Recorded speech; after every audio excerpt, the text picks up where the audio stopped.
Assalamualaikum warahmatullahi wabarakatuh. Selamat pagi semuanya. Bagaimana kabarnya hari ini? Saya harap kalian semua dalam keadaan sehat dan tetap bersemangat. Berjumpa lagi dengan saya, Buria, dalam mata pelajaran Bahasa Indonesia. Hari ini kita akan belajar materi teks anekdot. Sebelumnya, apakah kalian pernah tahu apa itu teks anekdot? Nah, sebelum kita membahas tentang teks anekdot, saya akan sampaikan dahulu kompetensi dasar untuk materi kita hari ini, yaitu menganalisis struktur dan kebahasaan teks anekdot. Nah, kita langsung saja. Apa sih sebenarnya teks anekdot? Sebelum kita bahas apa itu pengertian dari teks anekdot, saya akan menyajikan sebuah contoh teks anekdot. Kita baca terlebih dahulu ya. 2 hari yang lalu, di kantin sebuah universitas, Udin dan Tono, 2 orang mahasiswa, sedang berbincang-bincang. Tono, saya heran, dosen ekonomi pembangunan kalau ngajar selalu duduk, tidak pernah mau berdiri. Kata Udin, gitu aja diperhatiin sih Ton. Kata Tono, ya Udin tahu nggak sebabnya? Udin, barangkali aja capek atau kakinya nggak kuat berdiri. Tono mengatakan, bukan itu sebabnya, Din. Sebab beliau juga seorang pejabat. Kata Udin, loh, apa hubungannya? Tono, ya kalau dia berdiri, takut kursinya diduduki orang lain. Nah, Udin bertanya-tanya. Ini adalah contoh teks anekdot. Dari sini kira-kira bisa dipahami nggak apa itu teks anekdot? Iya, secara teks anekdot ini adalah sebuah cerita. Bentuknya sebuah cerita.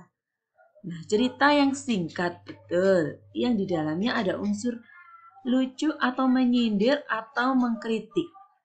Di mana kita lihat di sini ya. Seorang dosen yang tidak pernah mau duduk, kalau ngajar selalu berdiri. Alasannya apa? Karena takut kursinya diduduki oleh orang lain. Nah, ini sebuah kritikan atau sindiran terhadap seseorang yang takut kekuasaannya direbut oleh orang lain atau takut kehilangan kekuasaan. Ini kritik sosial ya terhadap pejabat dan orang-orang yang ada di pemerintahan seperti itu. Nah, dari sini bisa kita simpulkan pengertian dari teks anekdot adalah cerita singkat yang menarik, lucu dan mengesankan karena isinya berupa kritik atau sindiran terhadap kebijakan, layanan publik, perilaku penguasa, atau suatu fenomena. Jadi, bisa mengkritik kebijakan, layanan publik, perilaku penguasa, atau suatu fenomena. Seperti yang teks anekdot yang kita baca tadi, itu adalah kritikan terhadap perilaku penguasa yang biasanya tidak ingin kekuasaannya diambil alih oleh orang lain atau istilahnya haus kekuasaan begitu ya. Oke, kita lanjut ke ciri-ciri teks anekdot. Yang pertama, bersifat humor atau lucu. Jadi sebuah teks anekdot itu bersifat humor atau lucu. Lucunya adalah karena ada unsur sindiran di dalamnya atau kritikan, kritik sosial atau apapun sehingga itu menimbulkan kesan lucu ya. Kemudian yang kedua bersifat menggelitik. Bersifat menggelitik ini artinya di dalamnya terdapat suatu kritikan sehingga membuat orang tersadar, oh iya ini mengkritik sesuatu atau menyindir sesuatu. Berikutnya, ciri dari teks anekdot yang ketiga adalah berisi kritikan. Nah, poin penting dari sebuah teks anekdot adalah di sini, di kritikan tersebut. Jadi tidak hanya sebuah cerita singkat, tapi di dalamnya mengandung sebuah kritikan atau sindiran. Yang keempat, mengenai orang penting. Biasanya teks anekdot itu membahas orang penting. Siapa orang penting? Yang dimaksud orang penting bisa pejabat, penguasa, bisa orang yang terpandang, orang ternama, orang yang memiliki jabatan di dalam masyarakat, tokoh atau orang penting, tokoh-tokoh seperti itu, atau artis, selebritis juga bisa dijadikan juga termasuk orang penting. Berikutnya, yang kelima, ceritanya mirip dongeng karena sebuah narasi begitu, maka ceritanya mirip dongeng. Yang keenam, ciri dari teks anekdot adalah memiliki tujuan tertentu. Jadi ada tujuannya penulisan teks anekdot ini ya, entah mengkritik sosial, pelayanan publik, dan lain sebagainya. Kita lanjut ke struktur. Setiap teks itu pasti memiliki struktur, termasuk juga teks anekdot. Apa saja struktur dari teks anekdot? Yang pertama ada abstraksi. Abstraksi ini berisi gambaran secara umum tentang kejadian dalam cerita. Biasanya ditandai penggunaan keterangan waktu lampau. Misalnya saat ini, saat itu. Nah, jadi saat itu, pada waktu itu, dahulu kala, seperti itu ya, penggunaan keterangan waktu lampau. Berikutnya orientasi. Orientasi ini adalah bagian yang menunjukkan awal kejadian atau latar belakang dalam cerita. Ditunjukkan latar belakangnya itu di mana terjadinya cerita tersebut ya. Kemudian bagian krisis. Pada bagian ini itu adalah bagian inti dari cerita anekdot. Jadi terdapat hal-hal yang menggelitik, menyindir, dan mengundang tawa. Itu bagian krisis. Berikutnya adalah reaksi. Pada bagian reaksi ini merupakan tanggapan terhadap krisis yang dinyatakan sebelumnya. Jadi setelah ada krisis, baru reaksinya seperti apa. Berikutnya koda. Bagian ini adalah bagian penutup cerita. Bagian ini berupa penyelesaian yang menjadi pertanda berakhirnya cerita. Ini adalah struktur teks anekdot ya. Kita ulang, ada abstraksi, orientasi, krisis, reaksi, dan koda. Berikutnya kita akan membahas, kita akan menganalisis struktur teks anekdot. Ini ada sebuah teks anekdot yang berjudul KUHP dalam anekdot. Kita baca dulu ya. Seorang dosen fakultas hukum suatu universitas sedang memberikan kuliah hukum pidana. Suasana kelas biasa-biasa saja. Saat sesi tanya jawab tiba, Ali bertanya kepada Pak dosen, "Apa kepanjangan KUHP, Pak?" Pak dosen tidak menjawab sendiri, melainkan melemparkannya kepada Ahmad. "Saudara Ahmad, coba dijawab pertanyaan saudara Ali tadi," pinta Pak dosen. Dengan tegas, Ahmad menjawab, "Kasih uang habis perkara, Pak." Mahasiswa lain tentu tertawa, sedangkan Pak dosen hanya menggeleng-gelengkan kepala seraya menambahkan pertanyaan kepada Ahmad. "Saudara Ahmad, dari mana saudara tahu jawaban itu?" Dasar Ahmad, pertanyaan Pak dosen dijawabnya dengan tegas. "Peribahasa Inggris mengatakan pengalaman adalah guru yang terbaik, Pak."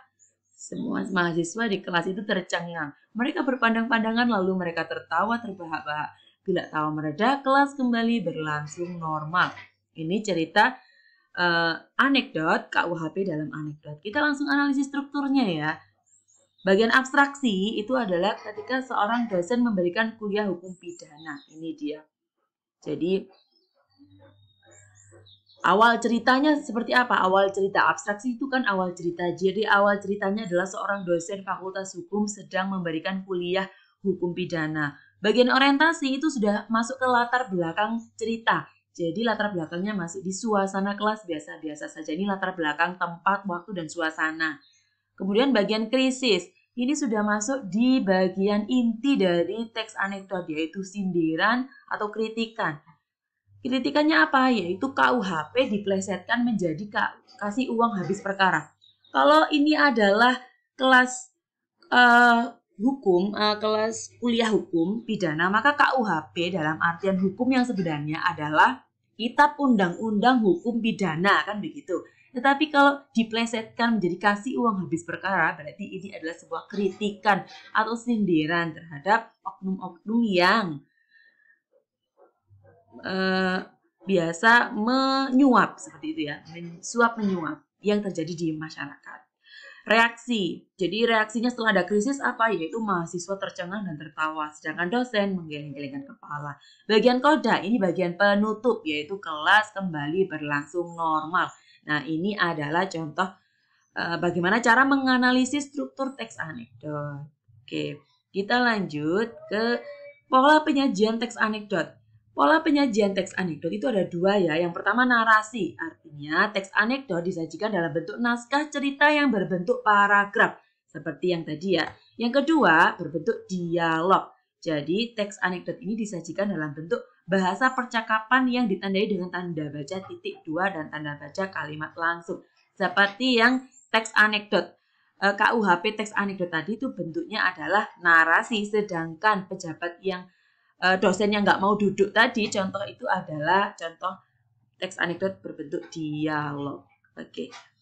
Baiklah anak-anak, mungkin cukup sekian. Berikut adalah contoh